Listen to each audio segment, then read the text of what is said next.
Gênesis capítulo 12, versículos 1 a 5, e depois nós vamos pular lá para o texto do capítulo 15, e faremos a leitura a partir do versículo 12.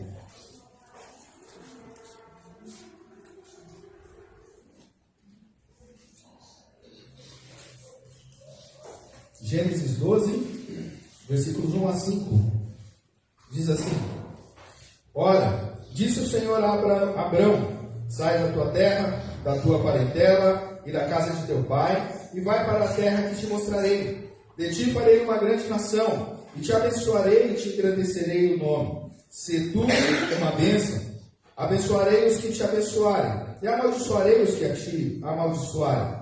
Em ti serão benditas todas as famílias da terra. Partiu, pois, Abrão, como lhe ordenara o Senhor, e Ló foi com ele. Tinha Abrão 75 anos, quando saiu de Harã. Levou Abrão consigo a Sarai, sua mulher, e Ló, filho de seu irmão, e todos os bens que haviam adquirido, e as pessoas que lhe acresceram em Harã. Partiram para a terra de Canaã, e lá chegaram. Agora, capítulo 15, vamos fazer a leitura a partir do capítulo 6. Capítulo 15, a partir do 6, diz assim: Ele creu no Senhor, isso lhe foi imputado para a justiça. Disse-lhe mais: Eu sou o Senhor que te tirei de Ur dos Caldeus, para dar-te por herança esta terra. Perguntou-lhe Abrão: Senhor Deus, como saberei que hei de possuí-la? Respondeu-lhe: Toma-me uma novilha, uma cabra e um cordeiro, cada qual de 3 anos, uma rola e um pombinho. Ele, tomando todos estes animais, partiu-os pelo meio e lhes pôs em ordem as metades, uma defronte das outras, e não partiu as aves. As aves de rapina desciam sobre os cadáveres, porém Abrão as enxotava. Ao pôr do sol, caiu profundo sono sobre Abrão, e grande pavor e cerradas trevas o acometeram. Então lhe foi dito: sabe com certeza que a tua posteridade será peregrina em terra alheia, e será reduzida à escravidão, e será afligida por 400 anos. Mas também eu julgarei a gente a que tem de sujeitar-se, e depois sairão com grandes riquezas. E tu irás para os teus pais em paz. Serás sepultado em ditosa velhice. Na 4ª geração tornarão para aqui, porque não se encheu ainda a medida da iniquidade dos amorreus. E sucedeu que, posto o sol, houve densas trevas, e eis um fogareiro fumegante e uma tocha de fogo que passou entre aqueles pedaços. Naquele mesmo dia, fez o Senhor aliança com Abrão, dizendo: a tua descendência dê esta terra, desde o rio do Egito até o grande rio Eufrates. O Queneu, o Quenezeu, o Cadmoneu, o Eteu, o Ferezeu, os Refaíns, o Amorreu, o Cananeu, o Girgazeu e o Jebuseu. Até aí.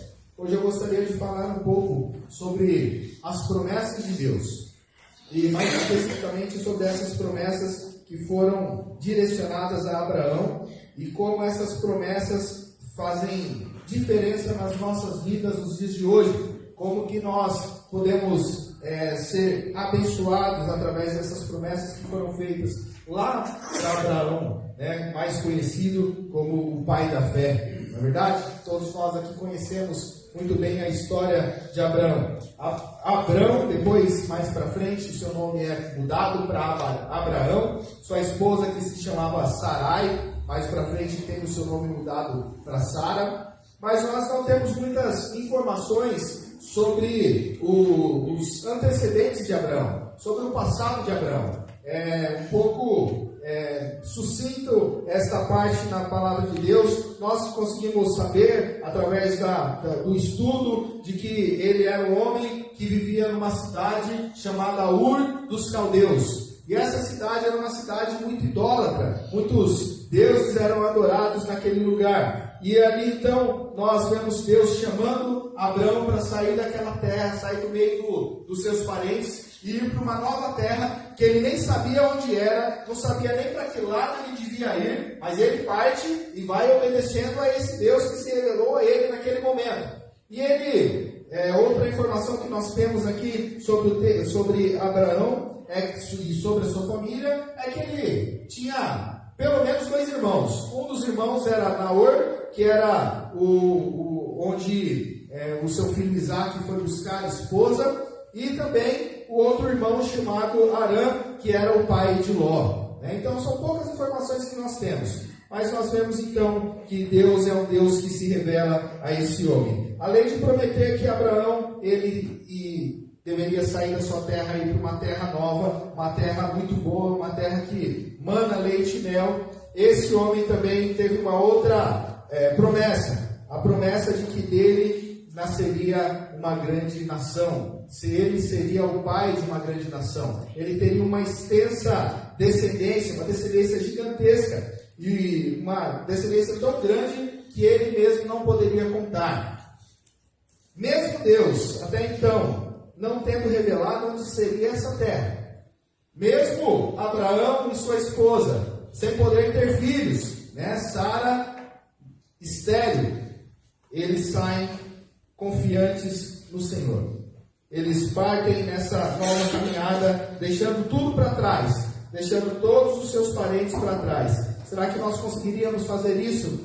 Principalmente nos dias de hoje, Eu brincava com a Camila, eu parei de pensar desse modo. Mas até 2 anos atrás eu falava para ela: Camila, eu quero, quando a gente estiver mais velho, ter um sítio grande para a gente poder fazer uma casa para o Thiago, uma casa para a Elisa. Não precisa ser colada não, Mas ali eu quero eles perto, no mesmo terreno que a gente, com uma área boa de lazer, porque eu amo meus filhos, eu quero ter eles perto. Mas a gente sabe que isso não é saudável, E a gente sabe que isso nem bíblico é, Então Deus começou a tratar no meu coração, falando: ó, vai, lê minha palavra lá, deixa o homem pai e mãe, vai embora. Dizem que, tem um ditado aí que diz que você não deve morar muito perto da casa da sogra, não pode morar tão perto que ela possa sair de chinelo de dedo até a sua casa, mas também não pode morar tão longe que ela possa sair de mala e ficar muitos dias lá na sua casa, Então você tem que ter um meio termo aí, Então o ideal é que cada um corra atrás da sua vida, que Deus abençoe a vida deles e vamos seguir com a nossa, não é verdade? Abraão aqui, ele fez isso, deixou seus parentes embora, deixou lá de lado e foi embora. O único parente que ele levou foi Ló, E nós não entendemos muito bem por que ele levou Ló, O Ló tinha o seu pai, mas Ló então vai embora junto com Abraão. E ali, durante essa caminhada, Deus vai provando, Deus vai abençoando cada vez mais a vida desse homem. E é sobre isso então que nós vamos falar hoje, sobre as promessas de Deus para Abraão. E em primeiro lugar, eu gostaria que meu controle funcionasse, mas ele não está funcionando. Então eu vou pedir para que passe aí, por favor. Em primeiro lugar, a primeira promessa é uma promessa de muitos descendentes. Pode passar o slide, por favor? A primeira promessa, então, é uma promessa de muitos descendentes. Abraão, ele sai de Ur dos Caldeus, parte para uma terra que ele não sabe para onde ir, com uma promessa: olha, eu vou fazer de você uma grande nação. Você vai ter muitos descendentes. Talvez isso no coração de Abraão deve ter sido algo que no primeiro momento o encheu de alegria, mas com o passar do tempo talvez possa ter vindo algumas dúvidas, Porque ele é um ser humano, ele não é um super-herói, Nós olhamos para alguns, e são tratados assim, popularmente como heróis da fé, mas esses heróis da fé eram homens, pessoas falhas como nós, E eu creio que durante esse tempo que ele ficou esperando a promessa do filho chegar, o seu coração começou a ficar um pouco mais apertado. E ele então partiu dessa terra, confiante nas promessas do Senhor, e o tempo foi passando. E alguns problemas vindo. Quando a gente olha para Gênesis aí, capítulo 12, versículo 10, nós vemos que toda a terra passou por uma grande fome. E eles então partiram para a terra do Egito. E lá nós sabemos o que acontece. Vocês lembram daquele probleminha que Abraão teve de falar que a sua esposa, na verdade não era esposa, era irmã? Porque ele tinha medo do faraó ali matá-lo por causa da beleza de Sara, né? Devia ser uma mulher muito bonita. E ele então, com medo de que o faraó o matasse para tomar Sara, ele fala: olha, se nós chegarmos lá, o faraó olhar para você, a gente fala que a gente é irmão. E foi isso que aconteceu. O faraó se interessou e depois o faraó ficou irritado quando descobriu o que aconteceu, né? Mas ele teve esse primeiro problema. Depois ele teve um outro problema, né? Já era para sair do meio da parentela, mas ele levou um parentinho aí no meio, né? E aí chegou ali no meio daquela caminhada, os pastores de ovelhas de Ló começaram a discutir com os pastores de ovelha de Abraão. E ali eles entraram em contenda, e aí Abraão chegou para Ló e falou: Ló, vamos resolver esse negócio. Escolhe um lado para você ir, eu vou para outro. E aí Ló então escolheu um lugar, uma planície muito boa, perto do Jordão, e ali na região de Sodoma e Gomorra, e ele vai para lá, vai morar para lá com os seus familiares, e Abraão vai para outro lugar, vai para o lado contrário, né, para que não ocorra mais esse tipo de discussão. E aí, quando parece que está tudo resolvido, tem outro problema. O Ló, que foi lá para Sodoma, se envolveu no meio de uma guerra entre 4 reis contra outros 5 reis, e ele foi levado como prisioneiro, foi levado cativo. E levaram todos os seus bens. E aí chega a notícia para Abraão. E Abraão tem que resolver novamente essa situação. Pega lá 300 e poucos familiares que eram bons de guerra, entram, invadem o acampamento, salvam Ló daquele lugar e retêm, conseguem pegar todos os bens de volta e todos os familiares de Ló que tinham sido levados. Mas aí, diante de tudo isso, e nós estamos falando aqui de anos esperando essa promessa do filho chegar, nós nos deparamos ali com o capítulo 15 e vemos ali que o próprio Abraão está um pouco nervoso com essa situação. Ele fala: até quando? Quando que essa promessa do filho vai se resolver? E Deus chega e fala para ele: não, vai acontecer. Fique em paz e eu vou fazer uma aliança com você. Vamos fazer o seguinte: pegue alguns animais, vamos partir esses animais ao meio, e aí depois a gente vai fazer uma aliança. Era comum esse tipo de aliança. Olha o que diz um comentário da cultura cristã sobre esse texto. Ele fala o seguinte: o ritual da aliança é semelhante ao de Jeremias 34:18.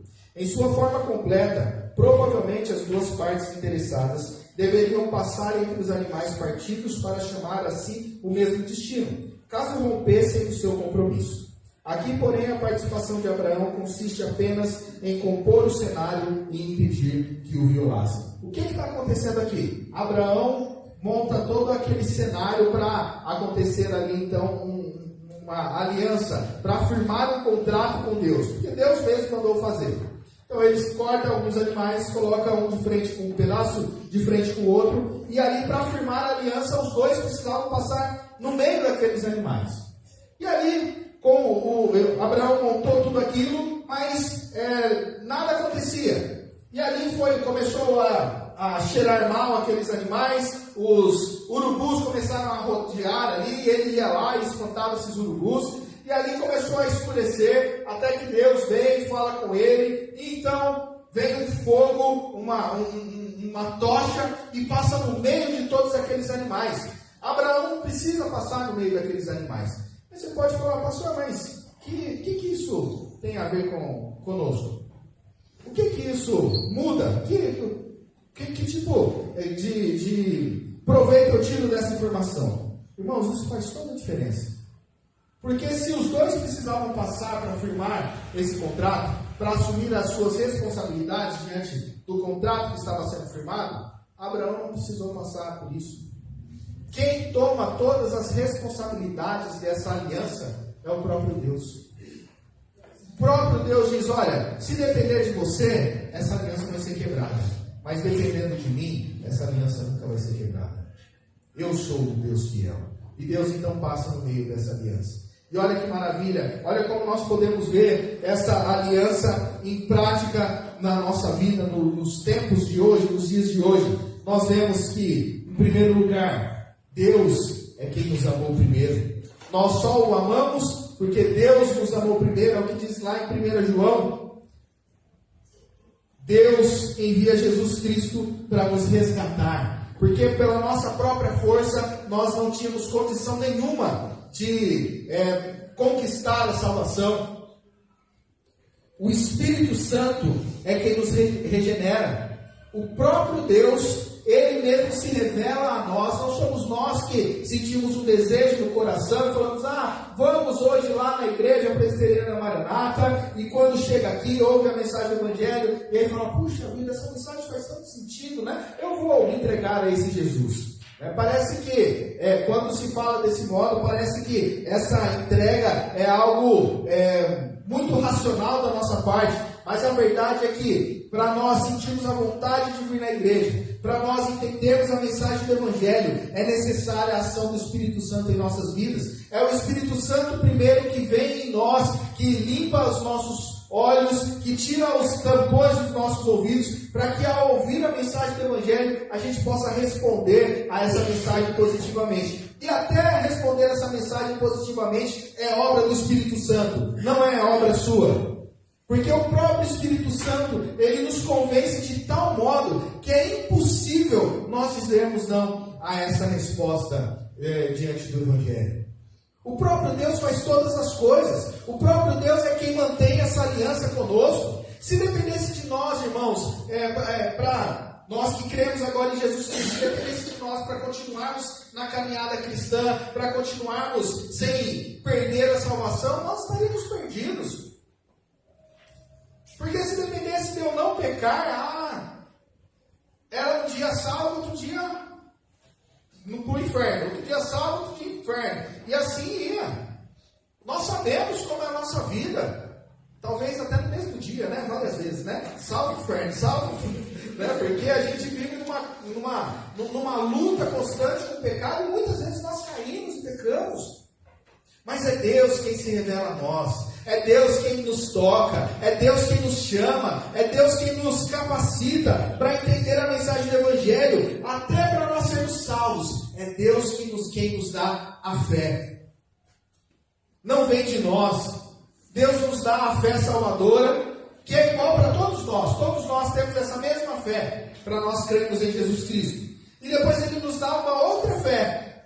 E essa fé é a fé santificadora, aquela que nós, como cristãos, como pessoas que entenderam a mensagem do Evangelho, pessoas que entendem que Deus nos chamou para viver de maneira diferente, para viver em santificação. Então, entendendo isso, nós começamos a caminhar. E aí nós buscamos a Deus através da palavra de Deus. Buscamos a Ele em oração. Buscamos a Ele dentro da casa de Deus. Buscamos a Ele fazendo boas obras. Buscamos a Ele dentro das nossas casas. Buscamos a Ele em todo momento. E cada vez que nós fazemos isso, nós desenvolvemos mais essa fé. E cada vez que nós fazemos isso, nós damos um passo mais na nossa santificação. E cada vez mais nós temos intimidade com Deus.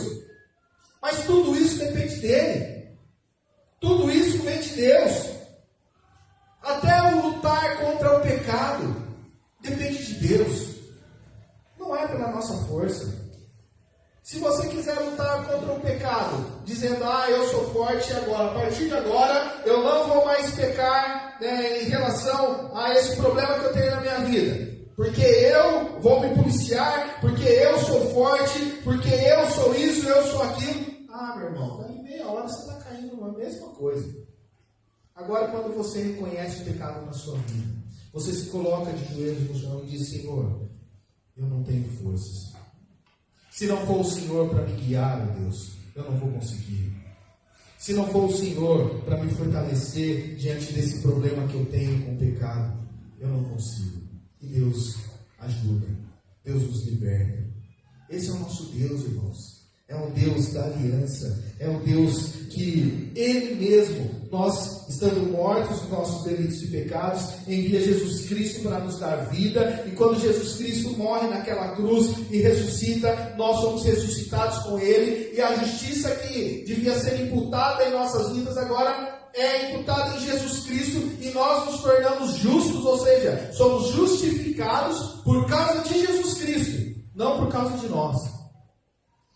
Nós somos santos por causa de Jesus Cristo, não pelo que nós fazemos. Quando Deus olha para nós, Ele não enxerga o Pedro, Ele não enxerga a Aline, não enxerga o Tiago, não enxerga o Léo, mas Ele enxerga a Jesus Cristo, santo, puro, sem pecado, sem mácula. Irmãos, Deus é maravilhoso. Essa aliança que Ele fez no passado faz toda a diferença na nossa vida, nos dias de hoje. Mas ainda tem a outra promessa, né? Cadê o filho de Abraão? Ele saiu com 75 anos de Ur, agora chega aos 100 anos, essa promessa é cumprida. Então vem o seu filho, vem Isaac, e de Isaac sai uma grande nação, a nação de Israel.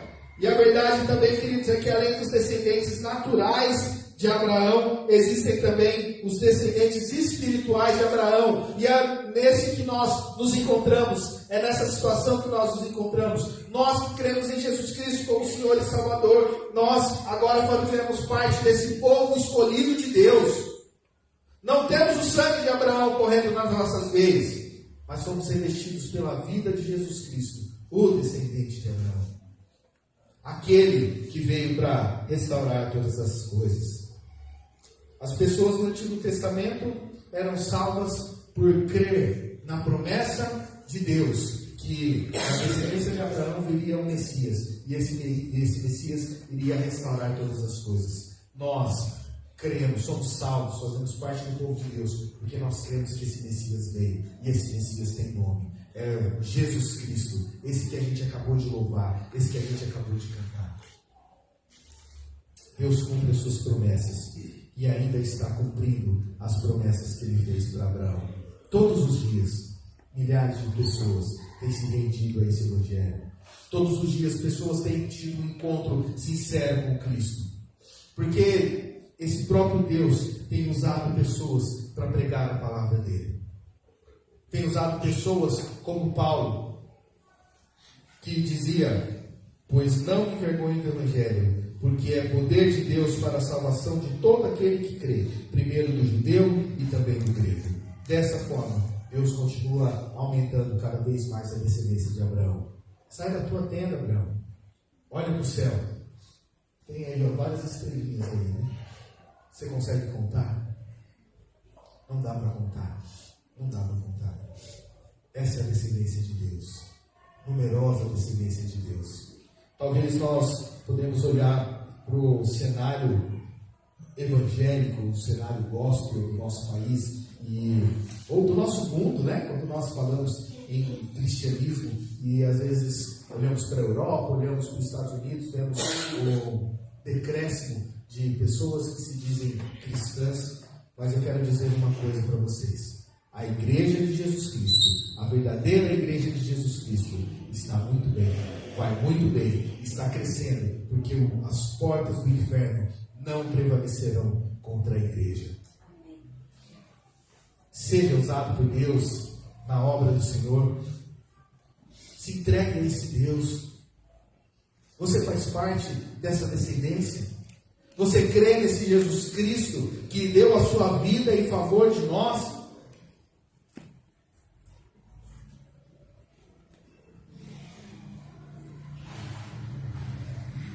Hebreus 3, 14 e 15 diz: porque nos temos tornado participantes de Cristo, se de fato guardamos firme até o fim a confiança que desde o princípio tivemos, enquanto se diz: hoje, se ouvirdes a sua voz, não endureçais o vosso coração, como foi na provocação. Irmãos, hoje é o dia. Hoje é o dia de mudança. Hoje é o dia de transformação. Deus nos chama para viver não ao lado desse grande povo, mas Deus está te convidando para fazer parte do povo de Deus. Hoje é o dia. Não endureça o seu coração. Se entregue a esse Jesus Cristo. Mas ainda, em segundo lugar, existe uma outra promessa. Uma terra para morar. Pode passar, por favor.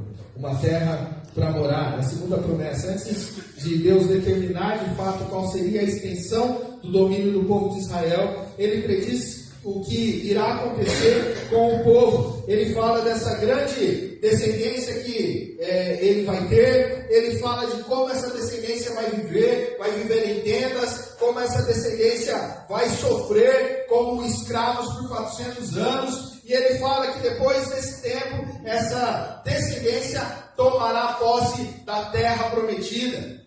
Isso há muito tempo antes do povo ir para o Egito, não é verdade? Nós sabemos aí das lutas do povo. Nós sabemos que o povo de Deus ficou sendo escravizado pelo faraó no Egito por quanto tempo? 400. Opa, a Bíblia está certa então, né? Profecias aí antes de acontecer. 400 anos o povo como escravo. E agora o povo é libertado. Agora o povo entra na terra prometida. Tudo bem que eles, com o coração duro, tiveram que caminhar por 40 anos em círculo no deserto até entrar na terra prometida. Mas Deus os honrou. Eles experimentaram da terra prometida. Abraão não só recebeu a herança física, mas ele também recebeu a herança eterna. Abraão não entrou na terra junto com esse povo. Porque Abraão, ele peregrinou por aquela terra, viveu ali na terra de Canaã, mas ainda não com os seus descendentes, por causa do tempo, claro, né? Mas nós vemos que Abraão também recebeu uma pátria como herança eterna. Qual a pátria que Abraão recebeu? Mateus 8:11 diz: digo-vos que muitos virão do Oriente e do Ocidente e tomarão lugares à mesa com Abraão, Isaque e Jacó no reino dos céus. Muito melhor do que é Canaã, muito melhor do que essa terra que mana leite e mel, é estar junto com o próprio Deus, é onde Abraão está, e é para lá que nós vamos. A nossa pátria não é aqui, a nossa pátria não é terrena. Nós olhamos aqui para a nossa cidade, olhamos para o nosso país, começamos a nos preocupar, entramos em desespero, porque o governo agora vai fazer isso, o governo vai fazer aquilo, e o que eu devo fazer eu vou mudar de país, vou para outro lugar. Irmãos, nós estamos colocando as nossas confianças nas coisas terrenas ou nas coisas celestiais? O que é a eternidade diante de 70, 80 anos que nós vivemos aqui nesse mundo? Nós viveremos a eternidade com o Pai eterno. A nossa pátria, a nossa terra prometida não é aqui. A nossa terra prometida é no céu. Junto com essa grande igreja invisível do Senhor. Isso deve nos levar a muita alegria. Isso deve nos levar a uma grande satisfação. Nós iremos morar com o nosso Deus. Nós já podemos desfrutar disso agora. Nós vivemos o que diz na teologia o já ainda não. Talvez você já tenha ouvido sobre isso. Nós já desfrutamos do reino de Deus que foi estabelecido na terra. Jesus Cristo, quando veio nessa terra, Ele instaurou o seu reino de glória. Mas ainda nós não experimentamos de maneira plena. Mas nós já experimentamos. Nós já temos a presença de Deus conosco. Nós podemos nos relacionar com Deus. Nós podemos nos relacionar com o povo de Deus. Não de maneira plena. Mas ainda assim nós podemos experimentar disso. E mesmo quando nós passamos por dificuldades, mesmo quando nós passamos por lutas, Deus está conosco, nos ajudando nessas lutas. Deus está conosco, nos trazendo paz diante da guerra. Deus está conosco, nos enchendo de esperança, olhando para tudo que acontece aqui e sabendo onde nós iremos passar a eternidade, que não é aqui, mas é no céu. É com Deus. E aí sim, nós experimentaremos desse reino de Deus plenamente. Por isso nós experimentamos já o reino de Deus, mas ainda não plenamente. Mas vai chegar um momento em que nós experimentaremos isso nós durante esse tempo. Deus está nos abençoando durante esse tempo. E por fim, em terceiro lugar, a terceira promessa é que Ele seria uma bênção para todos os povos. Bênção para todos os povos.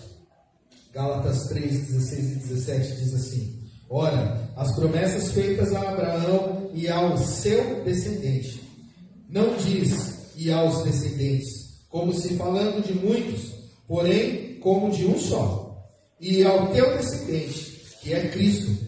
E digo isto, uma aliança já anteriormente confirmada por Deus, a lei que veio 430 anos depois, não pode abrogar, de forma que venha a desfazer a promessa.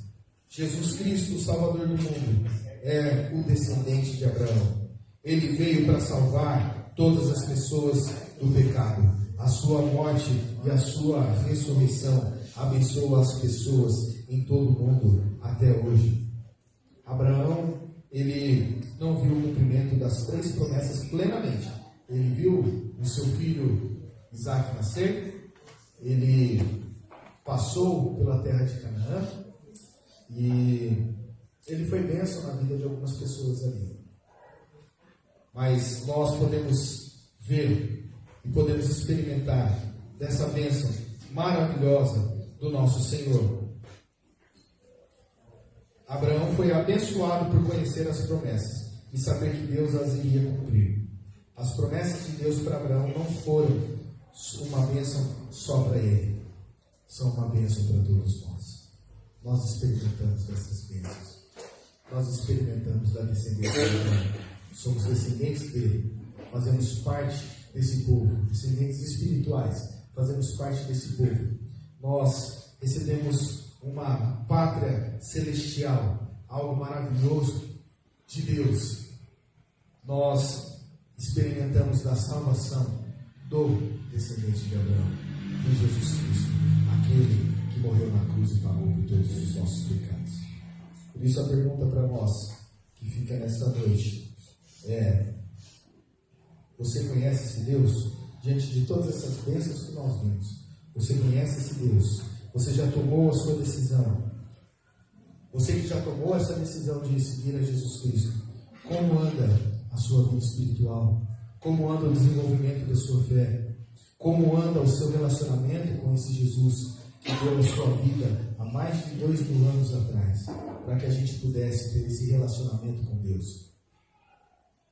Nós fomos alcançados por Deus, não somente para ir para o céu. Nós fomos alcançados por Deus, não somente para frequentar uma igreja aos domingos. Nós fomos chamados por Deus para adorar a esse Deus intensamente. 24 horas de adoração a esse Deus, 7 dias por semana de adoração a esse Deus, 12 meses de adoração, a sua vida de entrega a esse Deus.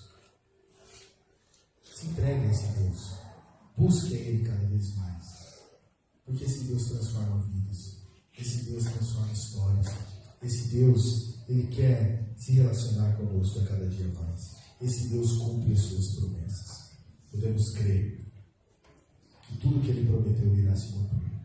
Já vemos algumas profecias sendo cumpridas, e temos a maior que nós aguardamos, Maranata. Ora vem, Senhor Jesus.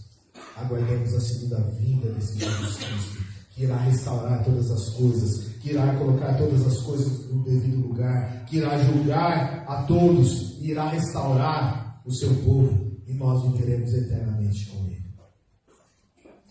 Graças a Deus, porque é esse Deus que mantém toda essa aliança em suas mãos. Ele é quem nos mantém no caminho dele.